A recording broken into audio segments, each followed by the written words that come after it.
అందరికీ నమస్తే. నేను మీ జర్నలిస్ట్ పండరి.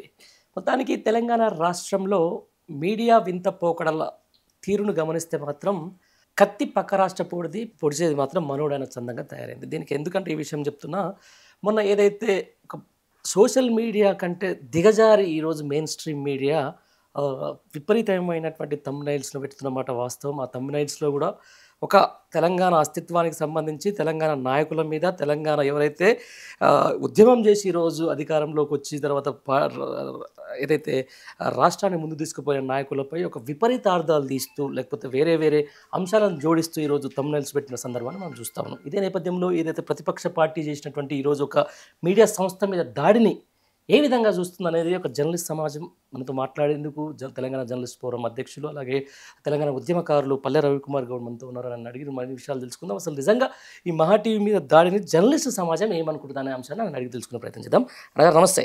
నమస్తే పండ్రి గారు. రైట్.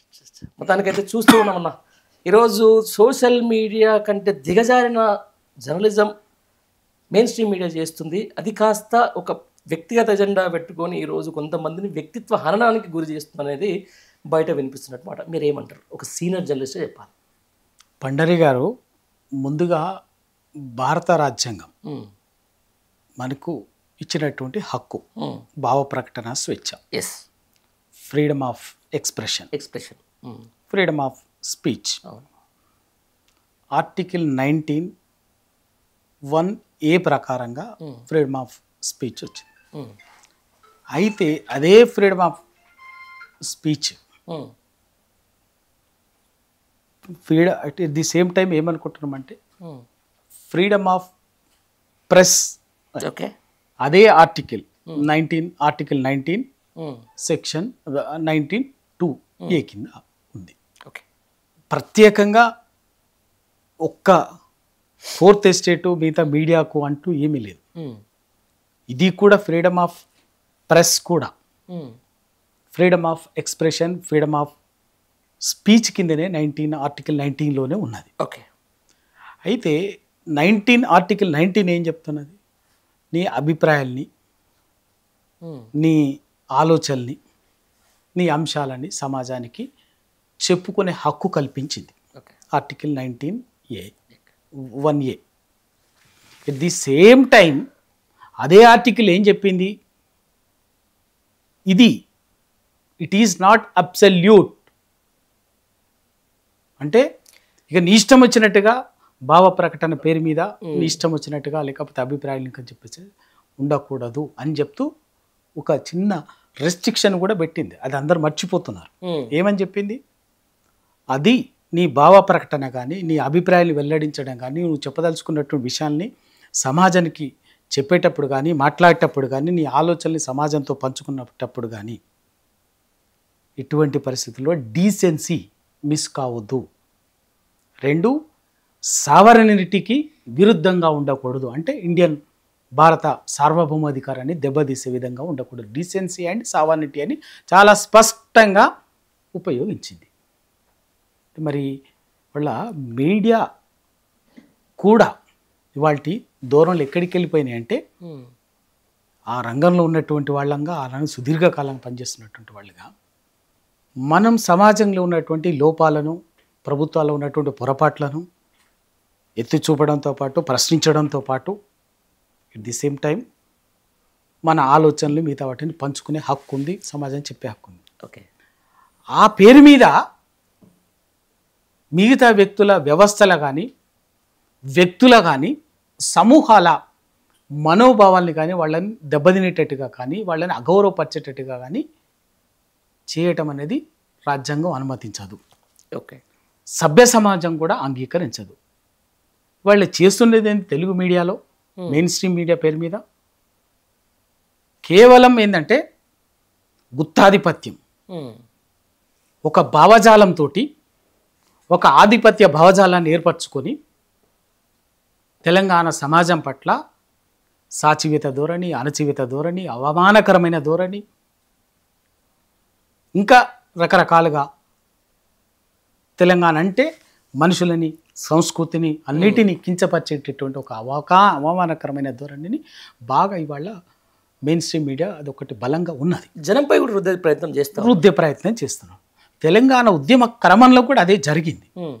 జరిగితే ఖచ్చితంగా ఉద్యోగాలు వృత్తి ధర్మం చేస్తూనే దానికి ప్రత్యామ్నాయంగా ఇది తప్పు అని చెప్పేసి ఎప్పటికప్పుడు మాట్లాడి కొంత ఆ సంస్థలు వాళ్ళు కూడా సరిదిద్దుకొని కొంత ప్రజల మనోభావాన్ని గౌరవించి దాని తగ్గట్టుగా చేసేటట్టుగా మనం చేయగలిగాం. తెలంగాణ ఉద్యమ ఒత్తిడికో ఇంకేమైనా కారణం కావచ్చు ఆ రోజు కొంత సమయం పాటించరు ప్రత్యేక సందర్భంలో కూడా.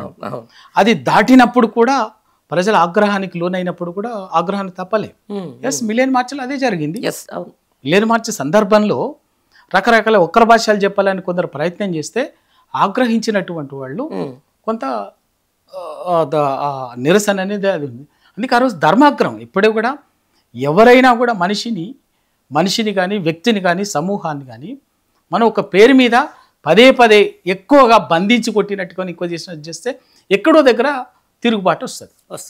వాళ్ళ మళ్ళీ ఇప్పుడు జరుగుతున్నది ఏంటంటే తెలంగాణ మీద ఆనాటి తెలంగాణ వ్యతిరేక శక్తులు తెలంగాణను అడ్డుకోవటానికి ప్రయత్నించినటువంటి వాళ్ళందరూ కూడా చాలామంది మళ్ళీ ఇప్పుడు ఈ గడిచిన సంవత్సరాల కాలంగా ఒక్కటయి మళ్ళీ ఏదో తెలంగాణని ఏదో అయిపోయినట్టుగా తెలంగాణని మొత్తం ఇంకొక విఫల రాష్ట్రంగాను తెలంగాణలో ఉన్నటువంటి నాయకత్వం అంతా ఒక నేను చెప్తున్నాం కదా, ఇది ఒక బలహీనమైన నాయకత్వం, ఇది అసలు నాయకత్వమే కాదు, వీళ్ళు నాయకులే కాదు, వీళ్ళకి అన్ని అవలక్షణాలు ఉన్నాయి అన్నట్టుగా చిత్రీకరించే చాలా దుర్మార్గమైనటువంటి భావజాల దాడి జరుగుతున్నది, అస్తిత్వ దాడి జరుగుతున్నది వాళ్ళ నాయకత్వం మీద తెలంగాణ సమాజానికి వెన్నుదన్నుగా నిలబడినటువంటి వ్యక్తుల మీద. అది ఎట్లా పేరు ఏదైనా కావచ్చు, అదే సమాజం ఎట్లా అంగీకరిస్తుంది? నేను అదే చెప్తున్నా. అంటే ఒక విపరీత అర్థాలకు వచ్చేటట్టు థంబ్నైల్స్ పెట్టేసి ఒకవైపు దర్యాప్తు సంస్థ ఇట్లా వరకు ఎట్లాంటి కనీసం ఒక ఏమంటారు దాన్ని ఒక ప్రకటన రిలీజ్ చేయకుండా వీళ్ళే ఎవరికో వ్యక్తిత్వానికి సంబంధించి హననం చేయడం, కొంతమంది వ్యక్తులకు దీన్ని ఆపాదించడం, లేకపోతే అసలు ఏందో వాళ్ళకు ఊహించినట్టు రాసి ఒక జనాల మీద కుదలడం, దానివల్ల నిజంగా తెలంగాణ సమాజానికి కూడా కొంచెం చేడు జరుగుతున్నమాట వాస్తవం. ఈ తెలంగాణ ఏదైతే పై కుట్రలు చేస్తున్నటువంటి శక్తుల్ని అడ్డుకోవాలంటే యాజ్ ఎ జర్నలిస్ట్గా మీరేం చెప్తారు? పండరి గారు నిజంగా ఇలా సందర్భం మాట్లాడుతున్న సందర్భం కూడా నడుస్తుంది. సందర్భంలో కూడా ఏంది ఒక ఛానల్ కేటీఆర్ గారి మీద పెట్టినటువంటి థంబ్నైల్స్ నిజంగా ఎంత దుర్మార్గం అండి.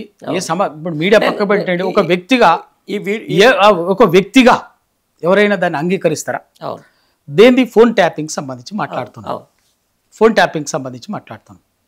వాళ్ళ ఫోన్ ట్యాపింగ్ అనేది విచారణ జరుగుతున్నది, సిట్టు విచారణ జరుగుతుంది. ఎక్కడైనా సిట్టు విచారణ చేస్తున్నటువంటి అధికారులు కానీ సిట్టు టీం కానీ ఒక ప్రెస్ మీట్ పెట్టి కానీ ఒక నోటు కానీ అధికారికంగా వీళ్ళు దీనికి సంబంధించి వీళ్ళ ఫోన్ ట్యాపింగ్ అయింది, ఇది జరిగింది అని చెప్పేసి అటు సిట్టు ఎక్కడన్నా ఒక తాత్కాలిక నివేదిక కానీ ఓ మధ్యంతర నివేదిక కానీ ఒక చిన్న విషయం కానీ మనం చెప్పిందా? లేదు. మరి ఎక్కడి నుంచి వచ్చిన ఇన్పుట్స్ ఎవరు లేదు అంటున్నటువంటి వాళ్ళు ఎవరన్నా ఈ రాజకీయాల కోసం మాట్లాడేటువంటి వాళ్ళు వదిలిపెట్టండి. రాజకీయ నాయకులు వాళ్ళు చేస్తున్నది అనుకున్నటువంటిది కుట్రపూరితంగా చేస్తున్నారు, పక్కకు పెట్టండి. ఎవరి పేర్లు అయితే మీరు వాడుతున్నారో వీళ్ళు ఆ మహిళలు కానీ వాళ్ళు కానీ ఎవరన్నా వచ్చో కంప్లైంట్ ఇచ్చిరా, మా ఫోన్ ట్యాపింగ్ ఇది, మమ్మల్ని ఇట్లా వేసిరని. నేను పేర్లు చెప్పను, పేర్లు వాడుతున్నారు కాబట్టి. ఎవరైనా ఒక సింగిల్ పర్సన్ కంప్లైంట్ ఇచ్చిందా, ఫిర్యాదు ఇచ్చిందా? లేదు. మా ఫోన్ ఇట్లా ట్యాప్ అయింది, మమ్మల్ని ఇట్లా బెదిరించింది, జరిగింది. ఇప్పటి వరకు సిట్టు సంవత్సర కాలంగా జరుగుతుంది కదా, ఫిర్యాదు ఇచ్చిందా? లేదు కదా. మరి ఎక్కడి నుంచి వస్తుంది ఈ సమాచారం? మనమే మీడియా పేరు మీద సిట్ చేస్తున్న విచారణ పక్కకు పెట్టి మనమే తీర్పులు ఇచ్చేస్తే ఎట్లా సమాజం స్వీకరిస్తుందా? ఆ తీర్పుల పేరు మీద ఇది జరుగుతుంది, విచారణ జరుగుతుంది, అది జరుగుతుంది, ఇది జరుగుతుంది ఇట్లా అని చెప్పేసి చెప్పే హక్కు మీడియాకు ఉంది. కానీ అది ఏమీ లేకుండానే తీర్పులు ఇచ్చేంత తీర్పుల కంటే మించి తీర్పులు కూడా అట్లా రావు, శిక్షలు కూడా వాళ్ళు వేసే పరిస్థితి. తీర్పులను మించి సమాజాన్ని పొల్యూట్ చేయటం అనేది ఏ విలువలకు సంకేతం? దానికి మీడియా ముసుగు ఫోర్త్ ఎస్టేట్ అంటే ఇలా ప్రజలకు ఏదైనా కష్టం వచ్చినప్పుడు, దుఃఖం వచ్చినప్పుడు, ఇలా మీడియా అనేది ఏదైనా సందర్భం వచ్చినప్పుడు ప్రజా పోరాటాలకి రకరకాల బాధితులకు సంబంధించినటువంటి పోరాటాలు జరుగుతున్నప్పుడు సందర్భం వచ్చినప్పుడు ఈ మీడియా జ్యుడిషియరీ ఇవన్నీ ఉన్న ఎట్లానో అట్లాగా మీడియా కూడా ఒక ఉంటే మీడియాను మా వాయిస్లెస్ పీపుల్కు వాయిస్ లాగా ఉండాలి. అవును. మీడియా అంటే ఏంటిది? అవును. గొంతు లేని వానికి గొంతు లాంటిది మీడియా. కానీ ఇవాళ మనం ఎవరికి గొంతిస్తున్నాం? ఎవరి ప్రయోజనాల కోసం ఇవాళ ఈ ముసుగులు వేసుకొని, ఎవరి ప్రయోజనాల కోసం మీడియా ముసుగు వేసుకొని తీర్పులు ఇస్తున్నాం? కరెక్ట్ అవుతుందా ఇది? వ్యక్తిత్వ హననం కరెక్టా? మీకు కేటీఆర్ టార్గెట్, కేటీఆర్ టార్గెట్ పేరు మీద మీరు చేస్తున్న కేటీఆర్ టార్గెట్ పేరు మీద ఇంకో నలుగురు సమాజంలో ఉన్నటువంటి మహిళల కుటుంబాలని విచ్ఛిన్నం చేస్తున్నారు కదా. అవి కుటుంబాలే కదా. వాళ్ళ ఇంట్లో తల్లిదండ్రులు ఉంటారు, వాళ్ళు ఉంటారు, వాళ్ళ పిల్లలు ఉంటారు, వ్యవస్థ ఉంటుంది, వాళ్ళు ఉంటుంది. మీ కుటుంబ సభ్యుల మీద కూడా అట్లనే ఉంటే అదేనా? అదేనా ఆ తీర్పులు? అటువంటి పని చెయ్యొచ్చా? ఇది జరుగుతున్నప్పుడు ఎప్పుడే కూడా వ్యవస్థలో, ఏ వ్యవస్థలో అయినా దేనికైనా ఒక సెన్సిటివ్ లైన్ ఉంటుంది, సున్నితమైన గీత ఉంటుంది. ఆ గీత దాటినప్పుడే ఈ సమస్యలు వస్తాయి. రైట్. ఇదే విషయానికి సంబంధించి మీరు అన్నట్టు ఒక సీనియర్ జర్నలిస్ట్, ఒక 30 సంవత్సరాల నుంచి పాత్రికేయ వృత్తిలో ఉన్నారు మీరు, ఇవన్నీ ఎన్నో చూసుంటారు. కానీ కొన్ని డిబేట్లు చూస్తున్నాం మనం. పర్టికులర్లీ ఒక వ్యక్తి మీద హననం చేసే క్రమంలో కూడా పర్టికులర్ అదే టార్గెట్ చేసుకొని వేరియస్ వ్యక్తులను, అసలు దానికి సంబంధించిన వ్యక్తులను తీసుకొని వచ్చి ఇది జరిగిపోయింది, అది జరిగిపోయింది అని చెప్పిస్తూ ఉన్నారు. దాంతోపాటుగా రేపు నిజంగా ఎవరైనా అట్లాంటిది ఒక వ్యక్తిగత టార్గెట్ కోసం, ఇప్పుడు మీడియా అనేది ఫోర్త్ ఎస్టేట్ మీరు చెప్తా ఉన్నారు, అందరికీ సమాచారాన్ని చేరవేసే ప్రక్రియ. కానీ ఒక వ్యక్తినే టార్గెట్ చేసి ఇక్కడ వ్యవస్థ నడుస్తుంది, ఇది కావాలని చెప్పేసి ఒక రాజకీయ కోణం తీసుకుంటుందని చెప్పేసి ఒక వార్త వినిపిస్తుంది. దీన్ని ఏమంటారు మీరు? ఇప్పుడు పండరి గారు, మీరు వ్యక్తి అంటున్నారు. అవును. ఇక్కడ జరుగుతున్నదంతా కూడా ఏంటంటే తెలంగాణ అస్తిత్వం. ఓకే. ఓకే. తెలంగాణ అస్తిత్వం. ఓకే. వీళ్ళంతా కూడా తెలంగాణ రావటం కోసం తెలంగాణ వ్యతిరేకులుగా బహిరంగంగా పనిచేసినటువంటి వాళ్ళు. అవును. తెలంగాణను అడ్డుకున్నటువంటి వాళ్ళు, అడ్డుకున్న శక్తులకు వెన్నుదన్నుగా నిలబడినటువంటి వాళ్ళు. వీళ్ళు అనుకున్నటువంటి వాళ్ళు అందరికి తెలుసు. అది అనివార్యంగా తెలంగాణ తెచ్చుకోగలిగినాం, వీళ్ళని ఆపలేకపోయినా తెచ్చుకున్న తర్వాత రకరకాల సందర్భాల్లో చేసే ప్రయోగాలు అన్నీ కూడా చేసింది. లేకపోతే ఏందండి? తెలంగాణ అంటే లెక్కలేదా మీకు? తెలంగాణలో తెలంగాణ రానంత వరకు తెలంగాణ కల్చర్ అంటే లేకపాయ, తెలంగాణ మనిషి అంటే లెక్కలేకపాయ, తెలంగాణ ప్రజల దుఃఖం అంటే లెక్కలేకపాయ, ఏది లెక్కలేదు. అయినా తెలంగాణ తెచ్చుకుంటాను. తర్వాత ఇవాళ మళ్ళీ నేను ఇంకా లోపలి కదా, ఆ రోజు అసెంబ్లీ మొట్టమొదటి అసెంబ్లీలోనే ఎమ్మెల్యేలను ఉద్దేశించి ఏం మాట్లాడిందండి? కళ్ళు తాగిన కోతులు, ఇక భాష ఇంకదంతా కూడా వీళ్ళ ఓపర్మాన్స్ అంటే ఏ మీడియాకి, మీడియానేనా? అటువంటి ప్రయోగం ఎంత సాహసం? అది దుస్సాహసం కాదు. అది చెప్పాలంటే దుస్సాహసం కాదు అది. అయినా కూడా తెలంగాణ సమాజం అనేక విషయాలు అట్లా చేసినా కూడా భరించి వస్తుంది. మళ్ళీ ఇవాళ అనివార్యంగా మళ్ళీ ఇప్పుడు ఏంటంటే కొంత పరిస్థితులు కారణం, రాజకీయాలు ఎవ్వరికి ఎవరికి అధికారం శాశ్వతం కాదు. ప్రజలు ఎక్కడో వచ్చింది, కాంగ్రెస్ అధికారం కట్టబెట్టిరు. ఆ కట్టబెట్టిన అధికారంలో రేవంత్ రెడ్డి ముఖ్యమంత్రి అయిండు. ఆయన తెలంగాణ వ్యతిరేక శక్తులకి, ఆయన చుట్టూ గడిచిన కాలంలో ఆయన తెలంగాణ వ్యతిరేక శక్తులకి బలమైనటువంటి వెన్నుదన్నుగా ఉన్నటువంటి వాడు. వాళ్ళ తెలంగాణ వ్యతిరేక శక్తులు ఆయన వెనుక ఉండి ఆయన నడిపిస్తున్నారు. ఆ రోజు తెలంగాణ ఉద్యమక్రమంలో స్వయంగా అయిన ఉద్యమకారుల మీదకే తుపాకీ పట్టుకొని పోయినటువంటి వాడు అందరికీ తెలుసు. ఇవన్నీ తెలుసు, అదంతా కనపడుతుంది, తెలుసు. ఇవాళ అటువంటిది ఇవాళ వాళ్ళందరూ కూడా ఇప్పుడు ఏంటంటే మళ్ళీ ఎప్పుడైతే రేవంత్ రెడ్డి గారు ముఖ్యమంత్రిగా పీఠంలో కూర్చున్నాక తెలంగాణ వ్యతిరేక శక్తులకి, తెలంగాణ అంటే లెక్కలేనటువంటి శక్తులకి మళ్ళీ ఒక ధైర్యం వచ్చింది తెలంగాణలో. మళ్ళీ మేము తెలంగాణలో ఏమైనా చేయగలం అని ఒక ధైర్యం వచ్చింది. ఎస్, నిజంగా చెప్తున్నాం. ఉద్యమం కోసం అండి, ఇలా రాజకీయాలు పక్కకు పెట్టండి. తెలంగాణ కోసం మా జీవితాన్ని త్యాగం చేసినటువంటి వాళ్ళం. జీవితాలు త్యాగం అంటే ఒక చచ్చిపోవడమే కాదు, మా వ్యక్తిగత జీవితాన్ని వదిలేసి రాత్రింబవళ్ళు ఒక 20 ఏళ్ళు రాత్రింబవళ్ళు తెలంగాణ జీవితంగా తిరిగి లక్షల కిలోమీటర్లు తిరిగి రాత్రింబవళ్ళు వేల సభలు తిరిగి రాష్ట్రం మొత్తం ప్రజల్ని చేసి తెలంగాణ కోసం పనిచేసినటువంటి వాళ్ళం, తగలాడినటువంటి వాళ్ళు. ఇలా మాకు మళ్ళొక్కసారి తెలంగాణ వ్యతిరేక శక్తులన్నీ ఒకటయ్యి ఏదో కుట్ర పన్నుతుంటే, ఏదో చేస్తుంటే, ఆ పేరు మీద ఈ పేర్లు ఏమైనా కావచ్చు, పన్నుతూ చేస్తుంటే ఇవాళ ఇగో ఇవన్నీ జరుగుతుంటాయి. దానికి ఇవాళ టీఆర్ఎస్ పార్టీ, కేసీఆర్ గారు, కేటీఆర్ గారు పార్టీ నాయకత్వం అనేది ఇలా బలంగా తెలంగాణకు అస్తిత్వానికి తెలంగాణకు ఒక బలంగా నిలబడ్డారు. కాబట్టి మళ్ళీ తెలంగాణని విఫల రాష్ట్రంగా మార్చాలంటే, మన పప్పులు ఇక్కడ ఉడకాలని, మన ఆటలు సాగాలంటే కేసీఆర్ కేటీఆర్ని అడ్డు తొలగించుకోవాలి, టీఆర్ఎస్ పార్టీని బలహీనపరచాలన్నదే కుట్ర. ఓకే, దానికి ఏం చేయాలి? ఇప్పుడు ఏం చేసే పనులన్నీ కూడా చేస్తుంది కేసీఆర్. దానికి ఫోన్ ట్యాపింగ్ అని, కేటీఆర్ వ్యక్తిత్వాన్ని ఇంకోటి తీసుకోవటం. ఇవాళ ఫోన్ ట్యాపింగ్ అన్నది ఒక తెలంగాణలోనే జరిగిందా, ఒక తెలంగాణలోనే జరుగుతుందా? ఇదే పార్లమెంట్లో ఇండియన్ టెలిగ్రాఫ్ యాక్ట్ దుర్వినియోగమైంది, ఉల్లంఘనలై మా ఫోన్లో ట్యాపింగ్ చేసిందని 20 ఏళ్ల కింద ఇండియన్ పార్లమెంట్ని అప్పటి పార్లమెంట్ సభ్యులు స్తంభింపజేసింది. తీయండి మరి దేశం మొత్తం మీద, ఆపేయండి మొత్తం. ఏ పేరు మీద కూడా ఇండియాలో ఫోన్లో ట్యాపింగ్ చేయొద్దు. తెలంగాణ ఉద్యమంలో మాలాంటి వాళ్ళందరి ఫోన్లు ట్యాప్ అయినాయి. గుండె మీద చేసుకొని చెప్పండి.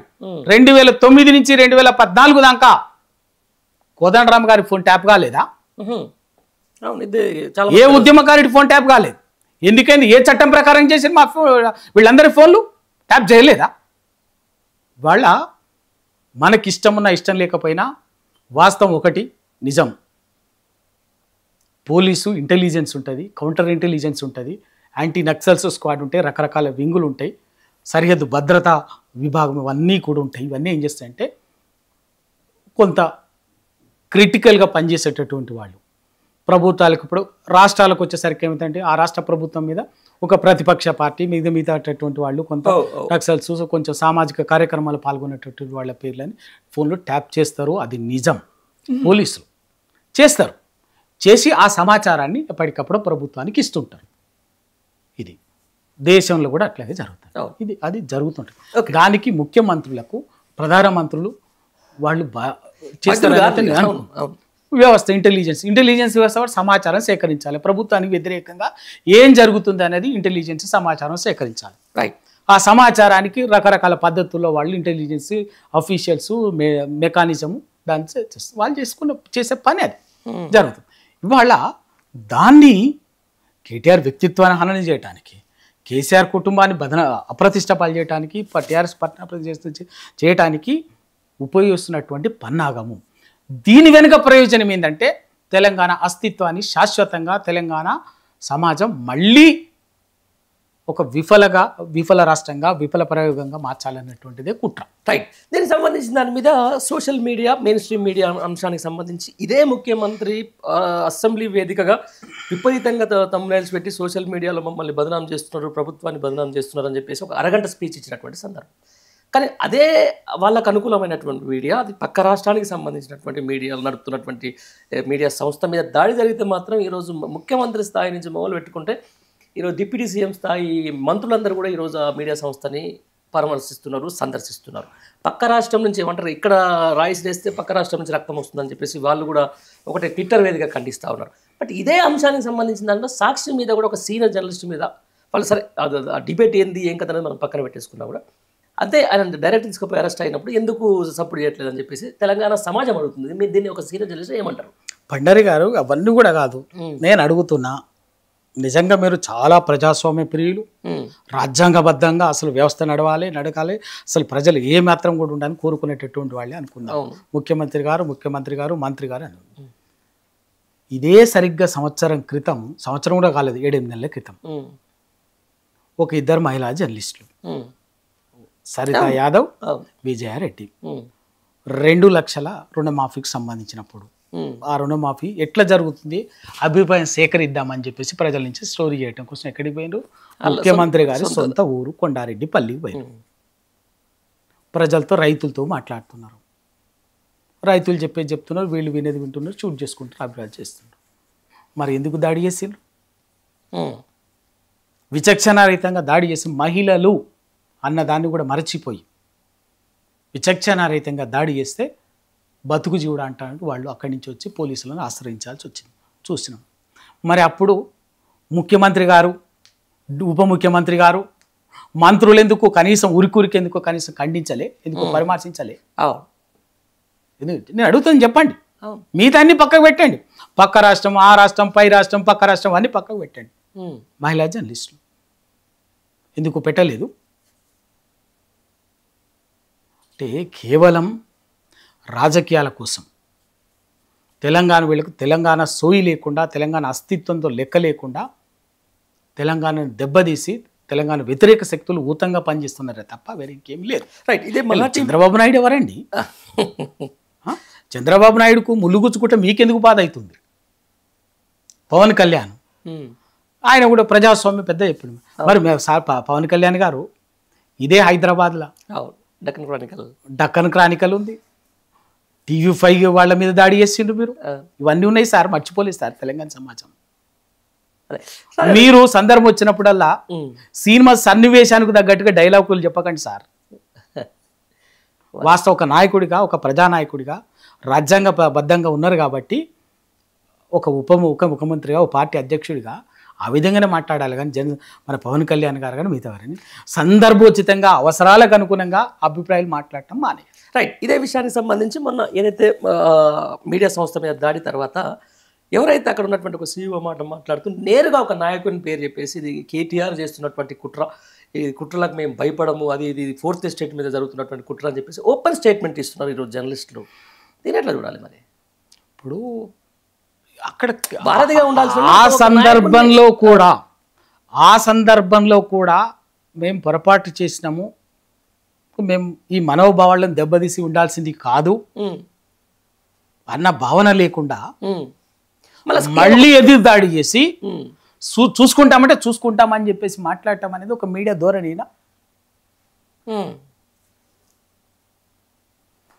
ఆ దాడికి పురికొల్పిన పరిస్థితి లేదు, ఏం పని లేకుండా వీళ్ళు పోయినరా అనుకుని దాడి. ఇప్పుడైతే ఆ తమ్మునీల్ తోటి ఉందో పార్టీలో ఉన్నటువంటి కొంత కార్యకర్తలు, విద్యార్థి విభాగం కార్యకర్తలు కొంత ఎమోషనల్గా ఉంటారు, కొంత అందరూ ఒకే రకంగా సర్దుకుపోయే మనస్తత్వంతో ఉండరుగా.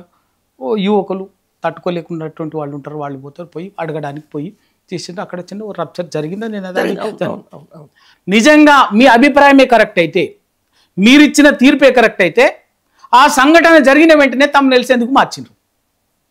వాళ్ళు ఇక్కడికి వచ్చారు, ఎందుకు తీసేసిండ్రు? మీరే కాదు, ఇవాళ సమాజం గమనిస్తుంది. అప్పటి వరకు చాలా ఇష్టానుసారంగా పెట్టినటువంటి చాలామంది కూడా తమ్మునీల్స్ మార్చిండ్రు. అంటే మీరు చేస్తున్నది తప్పు అన్నది మీరు ఉద్దేశపూర్వకంగా మీరు గ్రహించారు. ఆ తప్పు పొరపాటు అంటే మీడియాకు సమాజానికి మధ్యన ఒక సున్నితమైన గీత ఉంటుంది, సెన్సిటివ్ లైన్ ఉంటుంది. ఆ సెన్సిటివ్ లైన్ మీరు దాటి పరిమితికి మించి అపరిమితంగా వ్యవహరించింది కాబట్టే ప్రజల నుంచి భరించేంత వరకు భరిస్తారు ఎవరైనా. ఆ భరించే లైన్ దాటిన తర్వాత వాడికి ఆగ్రహాన్ని మనం ఆపలేం, అది ఏ రూపంలో అయినా ఉంటుంది. ఇదే సంబంధించిన ఇప్పుడు దాడి తర్వాత జరిగినటువంటి పరిణామాలు మీరు చూసిరు. వాళ్ళు పెట్టిన కేసులు దాదాపు 12 కేసులు. ఆ కేసులు నిరూపితమైతే దాదాపు 10 ఏళ్ల జైలు శిక్ష పడే అవకాశం ఉందని చెప్పేసి నేను పేపర్లో చూసిన. ఏదో ఒక మీడియా సంస్థ మీద విపరీతమైనటువంటి థంబ్నైల్స్ పెట్టినటువంటి ఒక దాని మీద దాడిని రేపు ఇప్పుడు ఆ థంబ్నైల్స్ మార్చిన తర్వాత ఈ కోర్టుల కేసు బేసికల్గా దాని మీద దాడి జరగడానికి ఆ థంబ్నైల్స్ అనేది వాళ్ళు ఏదైతే పెట్టిరో అది. ఆ తర్వాత ఆ థంబ్నైల్స్ లేకుండా చేసిన తర్వాత వాళ్ళ మీద ఎట్లా కేసులు పెడతారు? నేను ఆల్రెడీ కోర్టులోని దానికి సంబంధించినటువంటిది దాని మీద ఉన్నటువంటి వాళ్ళ మీద గెల్లు శ్రీనివాస్ యాదవ్ విద్యార్థి వివాదం మిగతా కోర్టులో విచారణ జరిగింది, కోర్టులో బెయిల్ సందర్భంలో జరిగింది, వాదనలు జరిగింది, వాదన సందర్భంలో కూడా వచ్చినాయి. హత్యానేరం కేసు పెట్టారు. అదే ఎవరి మీద హత్య? దాన్ని కోర్టు తప్పు పట్టింది, దాన్ని తొలగించింది, ఆ శిక్షను తొలగించింది. ఆ శిక్షను తొలగించింది. అంటే ఎంతసేపు ఏదో ఒక రకంగా ఉన్న అధికారాన్ని ఉపయోగించుకొని తెలంగాణ మీద దాడి చేసేటటువంటి ఉద్దేశమే తప్ప నిజంగా కూడా పొరపాటు జరిగింటే పొరపాటు జరిగింది, మేము కూడా కొంత ఈ విధంగా వ్యవహరించాల్సింది కాదు,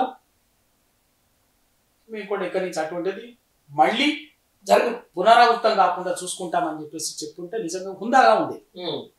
కానీ మళ్ళీ ఆ పేరు మీద కూడా ఆ సందర్భంలో కూడా ఏంటంటే మళ్ళీ ఎదురు దాడిని మళ్ళీ తీర్పులు ఇచ్చే కార్యక్రమం.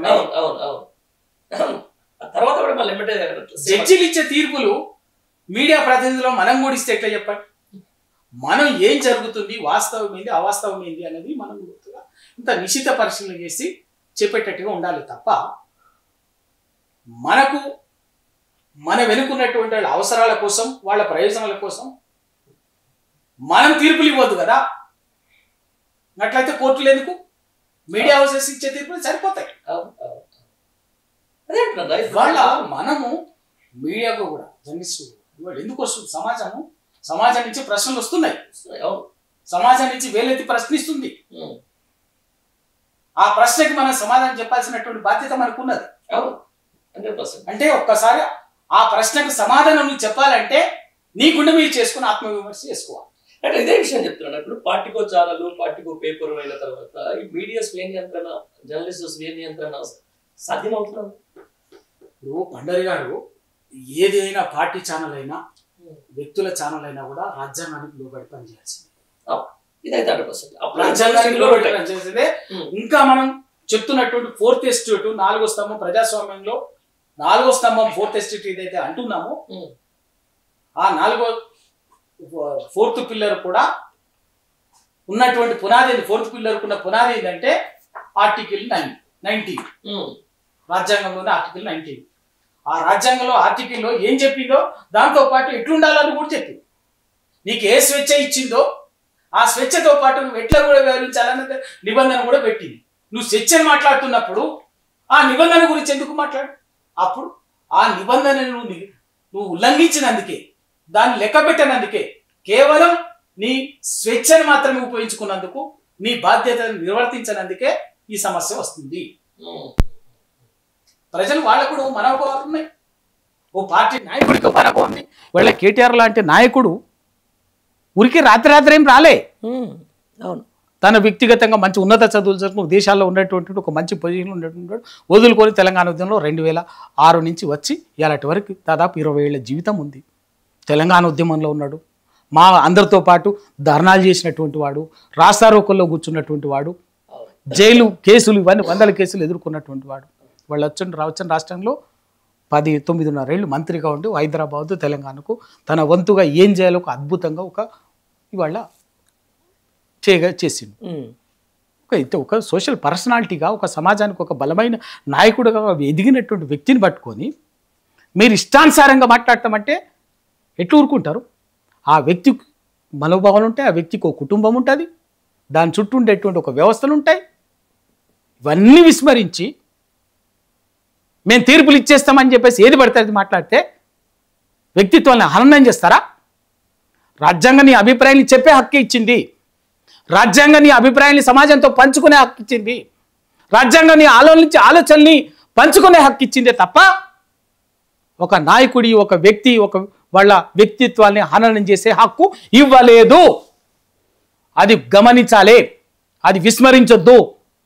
ఆ బాధ్యతను విస్మరించినందుకే మీరు హక్కు గురించి మాత్రమే మాట్లాడుతున్నారు. అదే ఆర్టికల్లో ఇచ్చినటువంటి బాధ్యత, పెట్టినటువంటి బాధ్యతను గురించి మీరు విస్మరించారు, మాట్లాడతలేరు. ఏం తమాషనా? ఇదేం పద్ధతి? ఇలా ఒక నాయకుడి మీద మాట్లాడేటటువంటి వాళ్ళు ఇంకో సంస్థ ఇంకో నాయకుడి మీద మాట్లాడుతుంది. అంగీకరిస్తామా? వాళ్ళ సమాజం కోసం పనిచేసేటటువంటి వాళ్ళ విధానం ఏదో లోపం ఉంటే ప్రశ్నించండి. వాళ్ళ పొరపాటు ఏమైనా ఉంటే ప్రశ్నించడం కాదు, వాళ్ళ పార్టీ విధానం పొరపాటు ఉంటే ప్రశ్నించడం తప్పు కాదు. కానీ ఆ పేరు మీద ఇష్టం వచ్చినట్టుగా ఒక పర్సెప్షన్ బిల్డ్ చేసి, ఓ నేరేటివ్ బిల్డ్ చేసి దాన్నే పదే పదే పదే పదే ప్రజల మనసులో చొప్పిస్తామంటే అది కరెక్ట్ కాదు. ఆ స్వేచ్ఛ, ఆ హక్కు నీకు లేదు. ఎవరికైనా అది మీకైనా వర్తిస్తుంది, నాకైనా వర్తిస్తుంది. నేనైనా మీరైనా ఎవరైనా కూడా రాజ్యాంగం ఇచ్చినటువంటి భావ ప్రకటన స్వేచ్ఛ ఇచ్చినటువంటి హక్కుకు లోబడి ఆలోచనలు పంచుకోవడం తప్పు కాదు.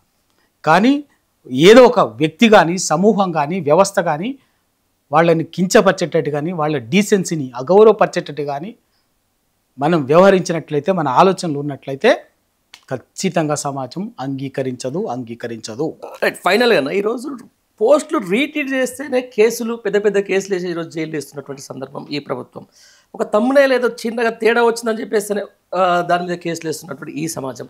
దాంతోపాటుగా ఎవరైతే మాకు అన్యాయం జరిగింది, మాకు ఇచ్చిన హామీలు ఇవ్వకుండా ఈరోజు మమ్మల్ని ప్రజలను మోసం చేస్తున్న ప్రభుత్వాన్ని ఒక మాట అంటే కూడా ఈరోజు కేసులు వేస్తున్నటువంటి, రిమాండ్ చేస్తున్నటువంటి ప్రభుత్వం. మరి ఈ పర్టికులర్ మీడియా సంస్థ మీద ఇట్లాంటి తమిళనాడు పెట్టిన మీడియా సంస్థల మీద చర్యలు తీసుకోదా? ఖచ్చితంగా నేను చెప్పాను కదా, హక్కులతో పాటు రాజ్యాంగము ఇచ్చినటువంటి హక్కులు కల్పించింది. సేమ్ ది సేమ్ టైం ఆ హక్కు కూడా ఎటువంటి పరిస్థితుల్లో ఉండాలన్న దాన్ని కూడా చాలా స్పష్టంగా చెప్పింది భారత రాజ్యాంగం. నీకు ఇవాళ దీనికి సంబంధించినప్పుడు కూడా బీఆర్ఎస్ పార్టీ తరఫున పోయి కంప్లైంట్ ఇచ్చినటువంటి వాళ్ళు కనీసం దానికి సంబంధించిన ఏమీ లేదు. ఎందుకట్లా? అనేక సందర్భాల్లో దీన్ని బట్టి అర్థమవుతుంది ఏంది, దీని వెనక ప్రభుత్వము ప్రభుత్వం నడిపెట్టేటువంటి పెద్దలు ఉన్నారనేది చాలా స్పష్టంగా అర్థమవుతున్నటువంటిది.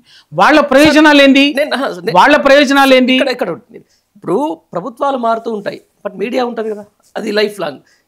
ఈ పార్టీ రావచ్చు, లేకపోతే ఇంకో పార్టీ రావచ్చు, ఇంకోటి రావచ్చు, కానీ జర్నలిజం విలువలు అనేది ఒకటి ఉంటాయి కదా.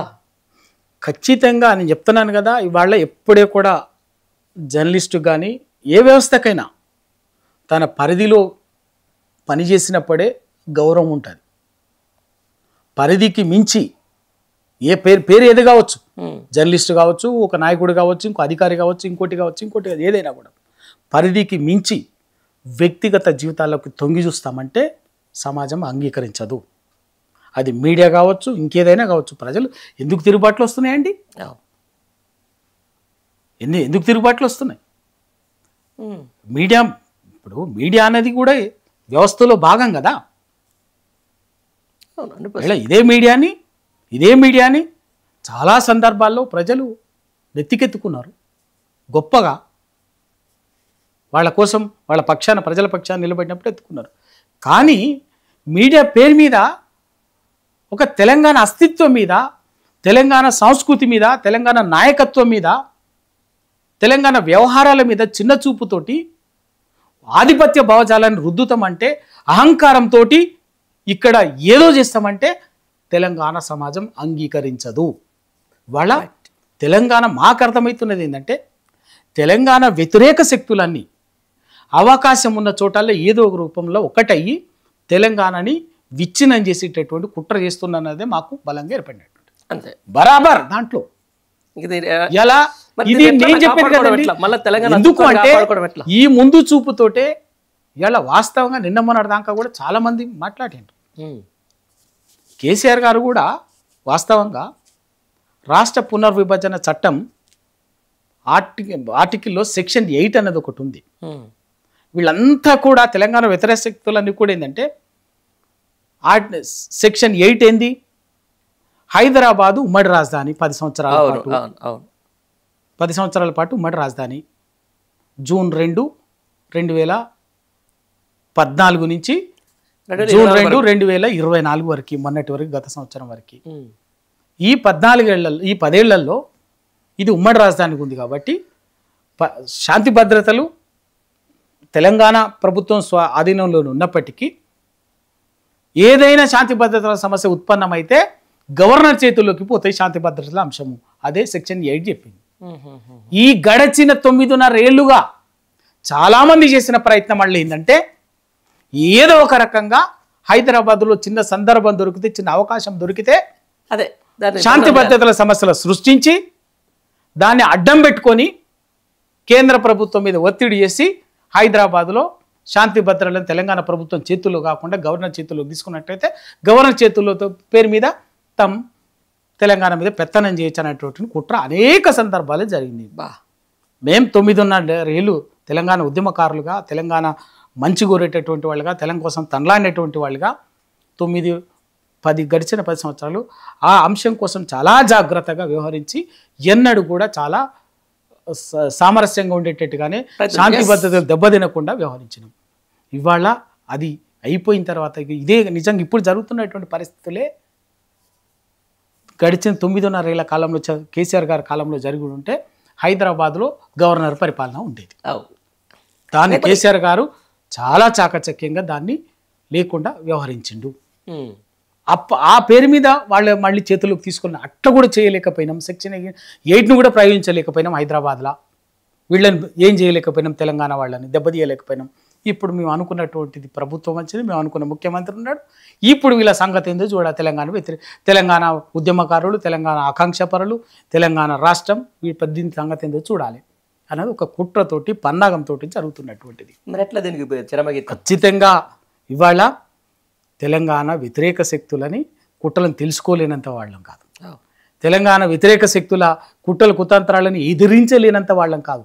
అవన్నీ ఆ కుట్రల కుతంత్రాలన్నిటిని కూడా చూసే ఎదురించే తెలంగాణ రాష్ట్రం తెచ్చుకున్నటువంటి వాళ్ళం. ఇవాళ రాష్ట్రంలో ఇవన్నీ కుట్రలు చేసి ఇవన్నీ చేస్తామంటే చేతులు ముడుచుకొని ఉంటామా? బరాబర్గా ఈ కుట్రలన్నీ ఎదిరిస్తాం.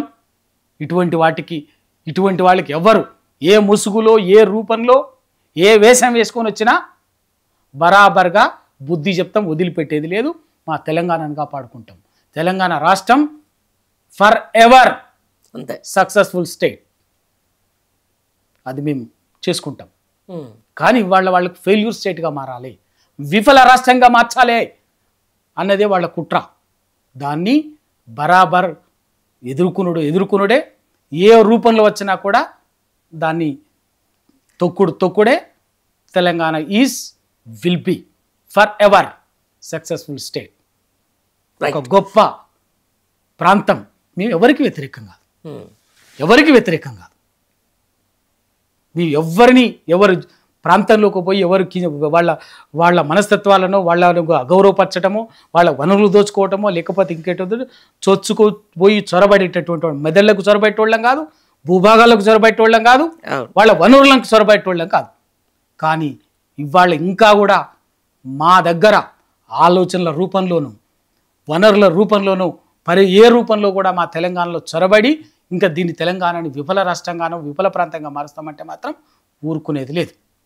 మేము ఎవ్వరికి 10 మందికి మేలు కోరేటటువంటి, అందరూ మంచిగా ఉండాలి, విశ్వ మానవులుగా ఆలోచించేటటువంటి వాళ్ళం తెలంగాణ వాళ్ళం.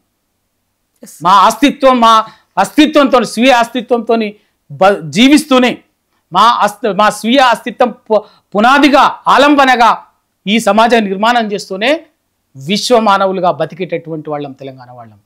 సమాజంలోని ఈ భూమి మీద ఉన్నటువంటి ప్రతి మనిషి సగర్వంగా మంచిగా బతకాలి, ఉండాలి, సాధికారికంగా బతకాలని కోరుకునేటటువంటి వాళ్ళం, అందరూ మేలు కోరేటటువంటి వాళ్ళం. కానీ అది పక్కకు పెట్టి మమ్మల్ని ఏదో చేయాలనుకుంటే మాత్రం వదిలిపెట్టేటోళ్ళం కూడా కాదు. బరాబర్ మా జోలికి వస్తే మాత్రం వదిలిపెట్టేటోళ్ళం కాదు. మీ రూపం ఏదైనా కావచ్చు, మీ ముసుగు ఏదైనా కావచ్చు, మీరు ఏ రూపంలో వచ్చినా కూడా దాన్ని వదిలిపెట్టాం. మమ్మల్ని మేము కాపాడుకుంటాం. రైట్, మమ్మల్ని మేము తెలంగాణ ప్రయోజనాలు ముఖ్యం. తెలంగాణ ప్రయోజనాలు ముఖ్యం. భారత రాజ్యాంగానికి లోబడే, భారత ప్రజాతంత్ర సార్వభౌమాధిక రాజ్యాంగానికి లోబడే మమ్మల్ని మేము కాపాడుకుంటాం తప్ప మీరు ఏదో ముసుగులు వేసుకొని మమ్మల్ని, మా నాయకత్వాన్ని, మా అస్తిత్వాన్ని కించపరుస్తామంటే, తక్కువ చేస్తామంటే, పలచన చేస్తామంటే, అగౌరవపరిచినా కూడా ఊరుకుంటామంటే మీరు అనుకుంటే పొరపాటు. అది గ్రహించి ఇప్పటికైనా మీ ఆలోచనలో మారాలి, మీ భావజాలంలో మారాలి, మీ ఆలోచన ధోరణి మారాలి, మీ పర్సెప్షన్ మారాలి, మీ నేరేటివ్స్ మారాలి. అది మారకుండా బుద్ధిజీవులు మీరు ఇంకా కూడా ఏదో చేస్తామంటే ఉన్నది. మీరు ఇలా నేను ఎందుకంటే మీరు అన్నట్టు నేను మళ్ళీ తెలంగాణలో బుద్ధిజీవులు వాళ్ళ జోలికి నేను ఇప్పుడు పోను. ఎందుకంటే మళ్ళీ ఇంకో రాజకీయం అవుతుంది.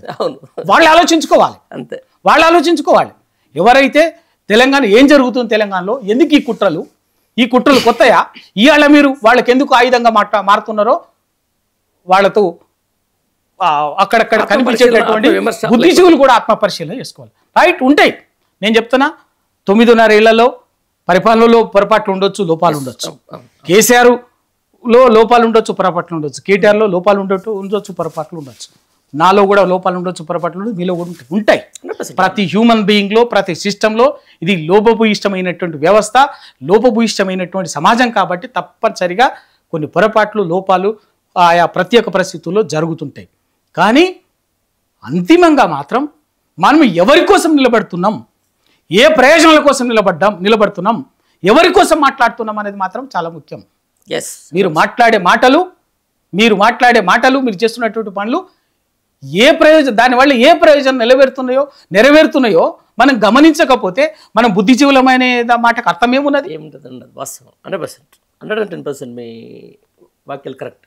1-2 వ్యక్తుల మీద, నాయకత్వం మీద మనం వ్యతిరేకతను ఏర్పరచుకొని మొత్తం మనం ఒక narratives ని రాష్ట్రాన్ని, పర్సెప్షన్ ని బిల్డప్ చేసి అదే ప్రజలకు అవసరం అని చెప్పేసేటువంటి సిద్ధాంతాన్ని బోధిస్తే అంత వెర్రిగా ఇవాళ తెలంగాణ సమాజం లేదు. రైట్. ఉంటుంది బరాబర్గా మనం పొరపాట్లను ఎత్తి చూపుదాం. ఎక్కడ ఉండేటువంటి పొరపాట్లను ఎత్తి చూపాల్సింది లోపాలను ఎత్తి చూపుతూనే మనం స్వీయ అస్తిత్వం కోసం, తెలంగాణ అస్తిత్వం కోసం, తెలంగాణ సమాజాన్ని సమున్నతంగా ఒక బలీయమైన శక్తిగా నిలబెట్టడం కోసం ఏం జరగాలో అది చేద్దాం. అంతేగాని తెలంగాణ విచ్ఛిన్నం కావాలని, తెలంగాణ విఫల రాష్ట్రం కావాలనేటటువంటి వ్యతిరేక శక్తులకి అటువంటి వాళ్లకు మనం ఎట్లా ఊతమవుతాం, ఆయుధంగా ఎట్లా మారుతాం, 100% లేదు. మారకూడదు అనేది నేను అటువంటి బుద్ధిజీవులకు నేను వ్యక్తిగతంగా చేస్తున్నటువంటి విజ్ఞప్తి.